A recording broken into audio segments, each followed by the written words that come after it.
Good morning বন্ধুরা, তোমরা কেমন আছো? আশা করি তোমরা সকলেই ভালো আছো। আর আমিও তোমাদের আশীর্বাদে ভালো আছি। তো এখন বাজে সকাল 7:30। আমি ঘুম থেকে উঠে পড়েছি। দেখো আজকের ওয়েদারটা কতটা মেঘলা, সূর্যই ওঠেনি যেন। সকাল থেকে মেঘলা মেঘলা ওয়েদার। চলো এবার যা যাক রান্নাঘরের দিকে।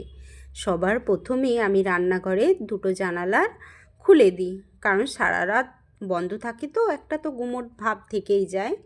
তো চলো এবার দেখি আমার বর বাজার থেকে কী মাছ নিয়ে এসেছে। আজকে রান্নাটা আমার একারই হবে।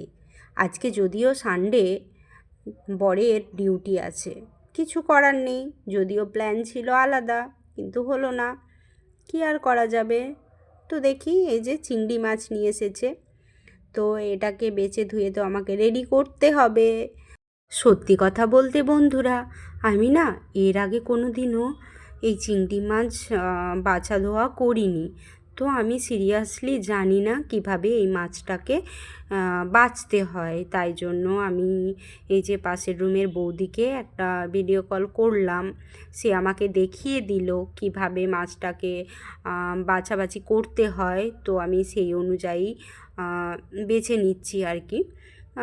সত্যি কথা বলতে কি জানো তো বন্ধুরা, আমি না মাছের গন্ধ একটুও সহ্য করতে পারি না। এই আঁশটেনি গন্ধেতে না আমার গা গুলিয়ে আসে। সবাই ভাববে হয়তো তো এত খাওয়ার শখ কিসের, মাছের গন্ধতে যদি গুলিয়ে যায় হেন তেন। বা সত্যি কথা, আমার না মাছের গন্ধ একদম সহ্য হয় না, কিন্তু কিছু করার নেই। মেয়েদের ভাগ্যটা সত্যি কি অদ্ভুত, তাই না বলো? যে মেয়েটা বিয়ের আগে এক গ্লাস জল গড়িয়ে খেতে পারতো না, তাকে শ্বশুর বাড়িতে এসে সমস্ত কিছু করতে হয়। কত কাজ সে শিখে নেয়, রান্না বান্না করা। যে কাজগুলো সে অপছন্দ করতো বা করতে পারতো না, সে কাজ সে মুখ বন্ধ করে চুপচাপ অনায়াসে করে ফেলে। এটাই মেয়েদের জীবন, তাই না? কতটা ত্যাগ স্বীকার করে মেয়েরা। একটা বাড়ি ছেড়ে আরেকটা বাড়িতে এসে নতুন মানুষজনদের সাথে মেলে মিশে, তারপর সবথেকে বড় কথা হচ্ছে যে জিনিসগুলো সে খেতে অপছন্দ করত, সেই জিনিসগুলোও সে আস্তে আস্তে খেতে শিখে যায়। এটাই আসল অ্যাডজাস্টমেন্ট, যেটা কেবলমাত্র মেয়েরাই পারে, শুধু মেয়েরা।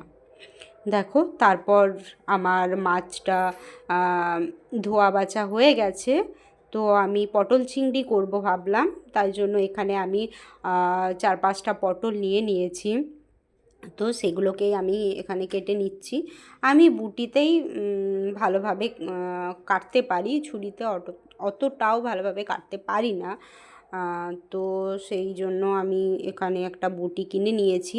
তো বটি দিয়েই আমি সমস্ত কিছু সবজি টবজি কাটি আর কি। তো যাই হোক, আজকে যেহেতু আমি একাই খাবো, তো সেই জন্য বেশি কিছু আর করব না। এই পটল চিংড়ি করব, আর একটুখানি লাউ শাক আছে, তো সেই লাউ শাক বানাবো, ব্যাস। দিকে দেখো আমার সবজি কাটা ধোয়া মশলা বাটা সমস্ত কিছু রেডি হয়ে গেছে। এবার আমি পটল চিংড়িটাকেও কষিয়ে নিচ্ছি, রান্না প্রায় হয়ে এসেছে। তো আমি জানো তো আজকে এই মাছ ধুয়েছি তো যেহেতু, তো আমি না আর কিছু খেতে পারিনি। আমি এতটাই গন্ধটা মাছে ঢুকে গেছে, তো কি খাবো ভাবছিলাম। তো তারপর ভাবলাম চলো এক গ্লাস ছাতুর শরবত খেয়ে নিই।